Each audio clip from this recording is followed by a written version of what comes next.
Hello বন্ধুরা, welcome to guidance গুরু। আমি অভিজিৎ মণ্ডল। আজ আমরা পশ্চিমবঙ্গের বনসহায়কের ইন্টারভিউর প্রস্তুতি পর্ব নিয়ে এসেছি। এটি 5তম ভিডিও। এর পূর্বে যে সমস্ত ভিডিওগুলি আলোচনা করা হয়েছে, তোমরা যদি ওই ভিডিওগুলি দেখে না থাকো তো ওই ভিডিওগুলি তোমরা প্লেলিস্ট থেকে অবশ্যই দেখে নেবে। দেখো, ইন্টারভিউতে টোটাল 100 মার্কস রয়েছে।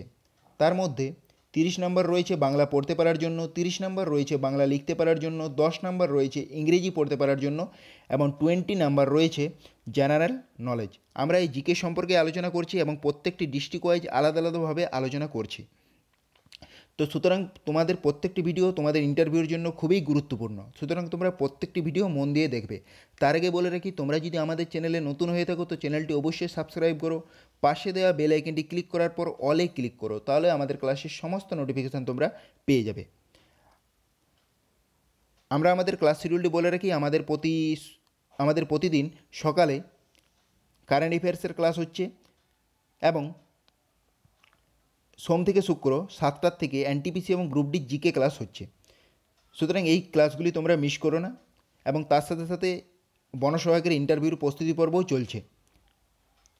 দেখো, আমরা আমাদের টপিক স্টার্ট করি। আজকের টপিক হচ্ছে পূর্ব মেদিনীপুর। এর পূর্বে আমরা দার্জিলিং এবং পশ্চিম মেদিনীপুর জেলা সম্পর্কে আলোচনা করেছি। দার্জিলিং এবং পশ্চিম মেদিনীপুর জেলা সম্পর্কে আলোচনা করেছি। আজ আমরা পূর্ব মেদিনীপুর জেলা সম্পর্কে আলোচনা করব। এই দেখো, এখানে পূর্ব মেদিনীপুর জেলা রয়েছে একেবারে দক্ষিণে। তাহলে দেখো, এই কোশ্চেনটি আমরা আগের দিনেই পেয়েছি যে মেদিনীপুর জেলা কত সালে বিভাজিত হয়েছিল। পূর্বে তো ওই মেদিনীপুর জেলা একটাই জেলা রয়েছিল এবং এই যে মেদিনীপুর জেলা ছিল এটি ছিল পশ্চিমবঙ্গের বৃহত্তম জেলা। পরবর্তীকালে এটি কি হয়, এটি ভাগ হয়ে যায়। কত সালে ভাগ হয়? 2002 সালে 1 জানুয়ারি ভাগ হয় এবং পূর্ব মেদিনীপুর এবং পশ্চিম মেদিনীপুর দুটি স্বতন্ত্র জেলা হয়। সুতরাং আমরা আগের ক্লাসে পশ্চিম মেদিনীপুর আলোচনা করেছি। আজ আমরা পূর্ব মেদিনীপুর সম্পর্কে আলোচনা করব। দেখো, এখান থেকে যে কোশ্চেনটি অতি অবশ্যই তোমাদের জিজ্ঞেস করবে সেই কোশ্চেনটি হচ্ছে এর সীমানা। এর সীমানার উত্তর, দক্ষিণ, পূর্ব, পশ্চিমে কোন কোন জেলা রয়েছে এগুলি তোমাদের অবশ্যই জিজ্ঞেস করবে। সুতরাং তোমরা ম্যাপের মাধ্যমে জিনিসটি ভালো করে বুঝে নাও। দেখো, এই অঞ্চলের পূর্ব পশ্চিমে কোন জেলা রয়েছে। দেখো, পশ্চিম দিকে রয়েছে পশ্চিম মেদিনীপুর এবং পূর্ব দিকে রয়েছে হাওড়া এবং দক্ষিণ চব্বিশ পরগনা। দেখো, ম্যাপের মাধ্যমে আমরা দেখে নিই। এই যে এটা হচ্ছে ইস্ট মেদিনীপুর।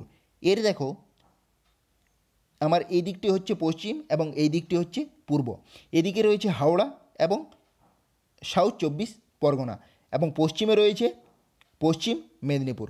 সুতরাং এই জায়গাটি তোমাদের কোনো বুঝতে অসুবিধা হয়নি। নেক্সট দেখো, পূর্ব মেদিনীপুর জেলার মৃত্তিকা কী ধরনের, এটা তোমাদের অবশ্যই জিজ্ঞেস করবে, কারণ তোমাদের মৃত্তিকার ওপরেই সেই অঞ্চলের কীরকম উদ্ভিদ হবে সেটা নির্ভর করে। সুতরাং এই অঞ্চলে 3 ধরনের মৃত্তিকা লক্ষ্য করা যায়। একটা হচ্ছে পাললিক মৃত্তিকা অর্থাৎ পলি মৃত্তিকা। এই মৃত্তিকা কৃষিকার্যের পক্ষে খুবই উপযুক্ত, পাললিক মৃত্তিকা। এবং এটি মূলত এখানে সৃষ্টি হয়েছে কারণ এখানে রূপনারায়ণ নদী রয়েছে এবং এই নদীর পার্শ্ববর্তী পাললিক মৃত্তিকা দেখা যায়। এরপর রয়েছে উপকূলবর্তী মৃত্তিকা, কারণ এখানে সমুদ্র রয়েছে, সমুদ্র একেবারে দক্ষিণে রয়েছে বঙ্গোপসাগর, সেই কারণে এখানে উপকূলবর্তী মৃত্তিকাও রয়েছে। তার সাথে রয়েছে ল্যাটেরাইট মৃত্তিকা। এর মধ্যে পাললিক মৃত্তিকা কৃষিকার্যের পক্ষে খুবই উপযুক্ত। নেক্সট কোশ্চেন খুবই গুরুত্বপূর্ণ, এটা তোমাদের অবশ্যই মনে রাখতে হবে। পূর্ব মেদিনীপুর জেলার সঙ্গে কোন রাজ্যের সীমানা মিলিত হয়েছে। দেখো, আমরা আগেরটিতে পেলাম জেলা, এখানে পেলাম কোন রাজ্যের সঙ্গে মিলিত হয়েছে। তোমরা যদি ম্যাপটি একবার লক্ষ্য করো, যে একেবারে যদি দক্ষিণ পোর্শনে দেখো, এখানে দেখো এই অঞ্চলে এখানে একটু সামান্য পরিমাণ টাচ করেছে। এই জায়গায় দেখো একেবারে দক্ষিণ পশ্চিমে, এদিকটাই হচ্ছে দক্ষিণ পশ্চিমে রয়েছে উড়িষ্যা। এই অঞ্চল বরাবর সীমানা টাচ করেছে কোন রাজ্যে? উড়িষ্যা রাজ্যে। তাহলে অ্যান্সার কী হবে? উড়িষ্যা। এটা তোমাদের অবশ্যই মনে রাখতে হবে। নেক্সট, পূর্ব মেদিনীপুর জেলার দক্ষিণে কি রয়েছে। পূর্ব মেদিনীপুর জেলার দক্ষিণে ম্যাপের মাধ্যমে দেখো, সবথেকে বেশি মনে থাকে ম্যাপের মাধ্যমে দেখলে। পূর্ব মেদিনীপুর জেলার একেবারে দক্ষিণে রয়েছে বঙ্গোপসাগর, বে অফ বেঙ্গল। নেক্সট কোয়েশ্চেন, এই জেলার জলবায়ু কীরূপ। এই জেলার যদি জলবায়ু বলা হয় তাহলে এই জেলার জলবায়ু হচ্ছে আর্দ্র ক্রান্তীয় প্রকৃতির। এর সাথে সাথে পূর্ব মেদিনীপুর জেলার বর্ষাকালে বৃষ্টিপাত হয়ে থাকে কোন বায়ুর প্রভাবে? কারণ তোমরা জানো যে ভারতে বৃষ্টিপাত হয়ে থাকে দক্ষিণ পশ্চিম মৌসুমী বায়ুর প্রভাবে, যে কারণে পূর্ব মেদিনীপুর জেলার বৃষ্টিপাতের পরিমাণ ভালো পরিমাণে বৃষ্টিপাত হয়ে থাকে, এবং এখানে বৃষ্টিপাত হয়ে থাকে মূলত দক্ষিণ পশ্চিম মৌসুমী বায়ুর কারণে। বর্ষাকালে যে বৃষ্টিপাত হয়, তাহলে এটা তোমাদেরকে মনে রাখতে হবে যে কোন বায়ুর প্রভাবে, তাহলে হচ্ছে দক্ষিণ পশ্চিম মৌসুমী বায়ু। এই অঞ্চলের কয়েকটি উল্লেখযোগ্য ফসলের নাম বলো। দেখো এখানে এখানে ফসল ভালো চাষ হয়, কারণ এখানে বৃষ্টিপাতের পরিমাণও বেশি এবং পলিমৃত্তিকা রয়েছে, যে কারণে এখানে ধান, পাট, পান, ফুল, আখ, সবজি, তরমুজ, কাজু বাদাম প্রভৃতি ফসলের চাষ হয়। এই যে তরমুজ রয়েছে, এটা মূলত গ্রীষ্মকালে চাষ করা হয়। নেক্সট, পূর্ব মেদিনীপুর জেলার বৃহত্তম শিল্পাঞ্চলটির নাম কি? এটা তোমরা আশা করি সবাই জানো যে হলদিয়া পেট্রোকেমিক্যাল ইন্ডাস্ট্রি। এখান থেকে যে ইম্পর্ট্যান্ট বিষয়গুলি হচ্ছে সেগুলি একবার বলে রাখি। দেখো এখান থেকে ইম্পর্ট্যান্ট হচ্ছে the Chatterjee group and tata group and Indian oil corporation 1994 সালে এটি ইস্টাবলিশ করেছিল। কত সালে ইস্টাবলিশ করেছিল যদি বলা হয়, তাহলে 1994 সালে ইস্টাবলিশ করেছিল। এবং যদি বলা হয় এর কমার্শিয়াল প্রোডাকশান শুরু কবে থেকে হয়েছিল, তাহলে 2001 থেকে শুরু হয়েছিল। দুটো তোমাদের সাল অবশ্যই মনে রাখতে হবে যে হলদিয়া পেট্রোকেমিক্যাল ইন্ডাস্ট্রি কত সালে এস্টাবলিশ করা হয়েছিল, কত সালে গঠন করা হয়েছিল, তাহলে 1994 সালে। এবং যদি বলা হয় যে কত সালে এর প্রোডাকশান স্টার্ট করা হয়েছিল, তাহলে 2001 সালে এর প্রোডাকশান স্টার্ট করা হয়েছিল। এই দেখো এখানে তোমরা ম্যাপের মাধ্যমে দেখতে পাচ্ছ তমলুক। মনে রাখবে এই পূর্ব মেদিনীপুর জেলার হেডকোয়ার্টার হচ্ছে এই তমলুক। মোস্ট ইম্পর্ট্যান্ট, তোমাদের এটা অবশ্যই জিজ্ঞেস করবে, তোমরা মনে রাখবে যে এর হেডকোয়ার্টার হচ্ছে তমলুক। নেক্সট, হলদিয়া দেখো একেবারে এখানে রয়েছে পেট্রোকেমিক্যাল শিল্প, তার সাথে সাথে হলদিয়া বন্দরও রয়েছে। Most important.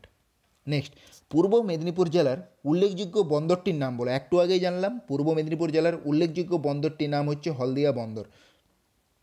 এর সাথে সাথে যদি উল্লেখযোগ্য বিদ্যুৎ কেন্দ্র বলা হয়, তাহলে উল্লেখযোগ্য বিদ্যুৎ কেন্দ্র হচ্ছে কোলাঘাট থার্মাল পাওয়ার স্টেশন। তোমাদেরকে এটাও মনে রাখতে হবে, কোলাঘাট থার্মাল পাওয়ার স্টেশন এখানের উল্লেখযোগ্য বিদ্যুৎ কেন্দ্র। এবং এটা হচ্ছে প্রচলিত শক্তি, এবং প্রচলিত এবং অপ্রচলিত শক্তি তোমরা মনে রাখবে যে প্রচলিত শক্তিগুলো হচ্ছে যেমন কয়লা, পেট্রোলিয়াম প্রভৃতি প্রচলিত শক্তি, এবং অপ্রচলিত শক্তি হচ্ছে যেমন সৌরবিদ্যুৎ, সমুদ্র তরঙ্গ, জোয়ার ভাটা, বায়ু ইত্যাদি। এখানে প্রত্যেকটি এখানে সৌরবিদ্যুৎও দেখা যায়, সমুদ্র তরঙ্গ, জোয়ার ভাটা প্রভৃতি ইত্যাদি লক্ষ্য করা যায়, বিভিন্ন অপ্রচলিত শক্তির উদাহরণ। নেক্সট, কয়েকটি দর্শনীয় স্থানের নাম বলো। তোমরা জানো যে বিভিন্ন দর্শনীয় স্থানগুলি যেমন কাঁথি, দীঘা, রামনগর, শঙ্করপুরের সমুদ্র সৈকত, তমলুক, হলদিয়া পেট্রোকেমিক্যাল শিল্প। দেখো এখানে যদি একেবারে দক্ষিণ পশ্চিমে চলে যাও, তাহলে এখানে রয়েছে দীঘা রয়েছে।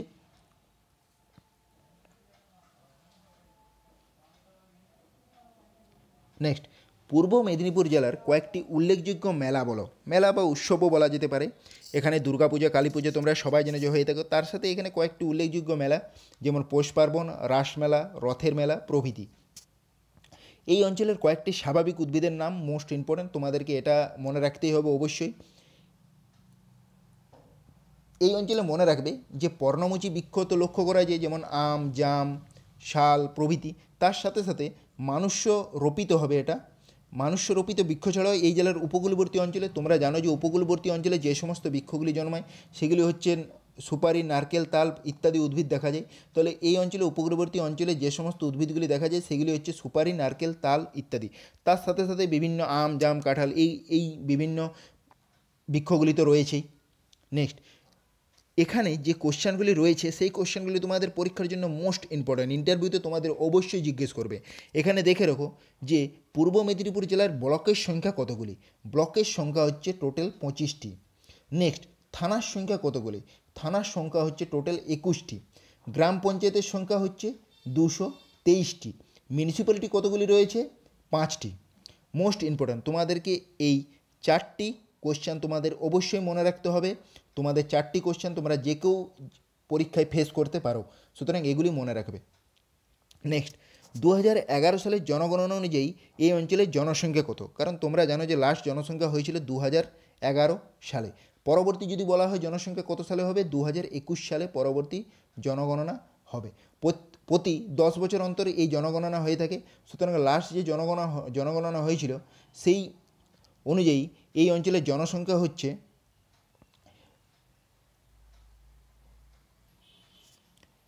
50,95,000, মনে রাখলেই হবে। এখানে টোটাল 51 লাখের মতো। সো তোমাদের ভিডিওটি দেখার জন্য তোমাদের অসংখ্য ধন্যবাদ। আমরা এখানে যে 18টি কোশ্চেন সম্পর্কে আলোচনা করলাম, সেই 18টি কোশ্চেন তোমাদের পরীক্ষার জন্য অবশ্যই গুরুত্বপূর্ণ। এবং